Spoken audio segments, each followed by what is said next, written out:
years ago, 400 years ago, ay mga satanic na mga tao, dinaya ang Pilipinas. Eh, mga killer, mga madirer, mga babaero. Ito, nagpako kay Kristo sa cross.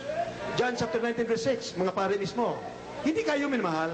Yung turo ang kalabang ko, hindi kayo minamahal eh. Kaya nga tayo nagtuturo, nagkuha ng katotohanan. Ibagay na, bahagi namin natanggap sa mga Panginoon upang lahat tayo pagpapalain at pagbahanan ng buhay ng walang Acts 2:38, sinabi, repent, every one of you in the name of Jesus.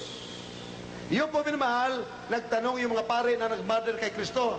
John chapter 19, verse 6. Ang mga pare po, 2,000 years ago, 2,000 taon nagkalipas, mga Roman Catholic priest from Rome, dahil under ang buong daigdig, hawak ng Roman Empire, ipinilit ang reliyon nila, Roman Catholicism. Nung ayaw ng mahal po ni Jesus, sumunod sa gusto nila, mismo na mga pare na mga Roman Catholic sa Israel ang sumigaw kay Pilato, ipako si Kristo sa cross, ipako si Kristo sa cross. Ang tanong, saan sila ngayon? Ang mga pare na yan ay nasa langit na. Bakit? Naniwala kay Beloved Peter. Sila nagsisi at nagpabautismo sa pangalan ni Jesus. Amen! Nagsisi sila! Amen! Praise the Lord! Kindly, read it. Ang mga gawa, Kapitulo 2, talatang 37-38. Nang marinig nga nila ito, ay nangasaktan ang kanilang puso at sinabi kay Pedro at sa ibang mga apostol, mga kapatid, ano ang gagawin namin? Talatang 38. At sinabi sa kanila ni Pedro, magsisi kayo at magbautismo ang bawat isa sa inyo sa pangalan ni Jesucristo sa pagpapatawad ng inyong mga kasalanan at tatanggapin ninyo ang kaloob ng Espiritu Santo. Amen! Praise the Lord! Hallelujah!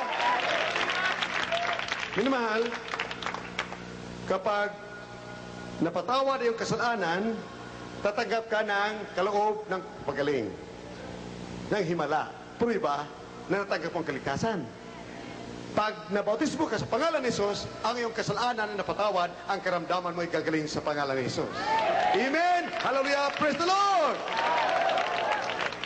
Sinabi niya sa mga pare, repent, every one of you in the name of Jesus, for the remission of sins, so that you will receive the gift of the Holy Ghost, gift of healing, gift of salvation, gift of miracles. Kaya dito minamahal, pagkatapos sa krusada, tumanggap ang mga tao sa mahal ni Jesus at nagsisi at nagpabautismo sa pangalan ni Jesus. 99% lahat ng karamdaman ay nagsagaling sa pangalan ni Jesus.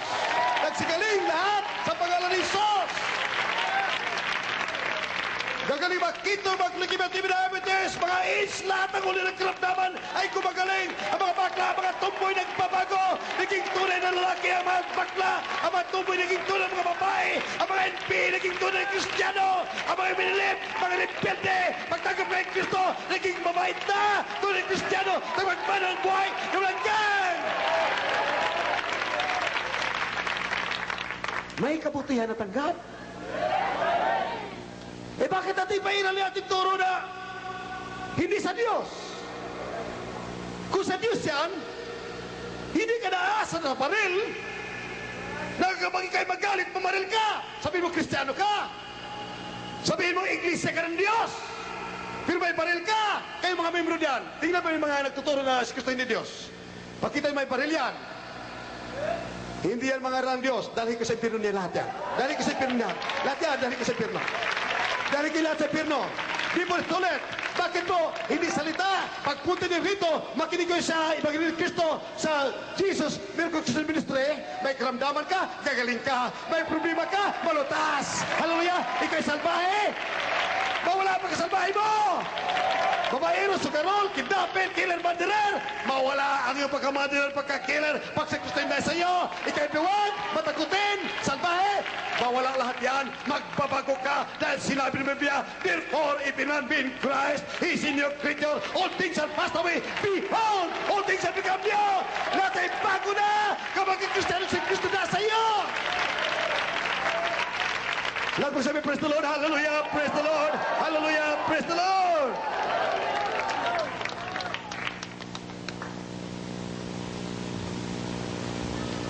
Magbangkit tayo ng ilang sita sa Biblia. Ang bakit natin kumpleto pagbanggit? Ating dinadaya ang mga membro, dinadaya natin ang mahal pang Jesus, dinadaya natin ang sarili. Sabihin lang, God the Father is the only true God and eternal life. Samantala, wala din sa Biblia, nakalagay sa 1 John chapter 5 verse 20, Jesus Christ is the true God and eternal life. Amen! Hallelujah! Kaya ulit. Hindi pa nakabasa. Kaya Brother Rap. Jesus Christ is the true God. Isa lang ang Diyos. Si Kristo ay tunay na Diyos at buhay na walang hanggan. Amen! Amen! Minamahal, pansinin po ninyo, Jesus Christ is the true God and eternal life. Baka sabihin niyo, ibang tinuturo ko eh. God the Father. Alright? Sinabi, siyang buhay. Sa John chapter 14 verse 6, sabi naman, babae tapay ng Jesus, sinabi niya, I am the way, the truth, and the life. Ako ang buhay. Sinabi sa 1 John chapter 5 verse 20, Jesus Christ is the true God and eternal life. Sino nga buhay? Amen. Siyang Diyos na tunay. Tunay na Diyos buhay na walang hanggan. Amen. Hallelujah. Praise the Lord. Lahat mo sabi, praise the Lord. Kindly read it. From the book of 1 John chapter 5 verse 20. And we know that the Son of God is come and hath given us an understanding that we may know him that is true. And we are in him that is true, even in his Son Jesus Christ.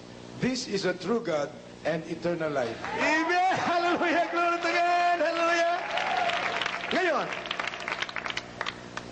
gamit naman ng logic, correct thinking.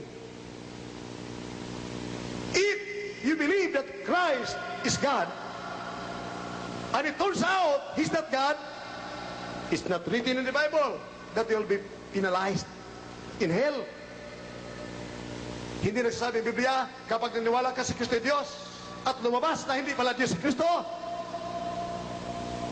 itapong ka sa kadagat-tagapoy. Wala po dito. Ngunit dito nagsasabi, kapag hindi ka naniwala si Kristo ay Diyos, doon ka lalagpak sa kadagat-tagapoy. Inferno. Amen! Hallelujah! Praise the Lord! So, hinahanap niyo yung katotohanan. Hanapin yung katotohanan sa nangaral Ebanghelyo. Sa ministry na yan. E baka ginagamit ang diablo yan, lahat kayo ay pinagtungo ninyo. Amen. Hallelujah. Kapag-habag naman kayo, okay magpadaya. Tayo matatalino ah. Amen. Praise the Lord. Hallelujah. Praise the Lord.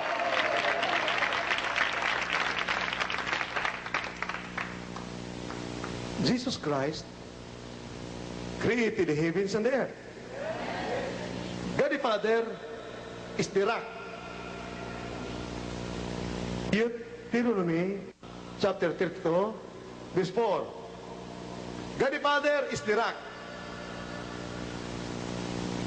In 1 Corinthians chapter 10 verse 4, Jesus Christ is the rock. Paano ngayon? Sabi, ay nagtugma. Huwag mo pasundin ang turo ng Biblia sa iyong iniisip at mababaw kang mababaw. Wala kang alam dahil wala kang espiritu ng katotohanan. Jesus is the rock. God the Father is the rock. Kaya isang konklusyon na ang God the Father, siya na katawang tao. Siya si Kristo, bilang tao, si Kristo. Amen! Son of God, hindi kadisan. Ang God the Father, the rock, bumaba. Hindi nagbabago. Dirak din. God the Father, dirak. Nakatawag tao, dirak din. Rak din, rak. Bato, bato, bato, bato. Amen. Let's mo sabi, praise the Lord. Dali, dali. Kaya mahal, ang Biblia ay kukunti ang iyong alam. Kaya kawawa naman kayo. But ignorance of the law, ignorance of the word of God, will never excuse you the same. If you have deceived many, all of you will be thrown into hell, where worms die not and fire is never quenched. Amen. Liars go to hell. If I'm telling lie, I will end up in hell. If I be liar, no signs and wonders, no Jesus Christ will follow me. It will be confirmed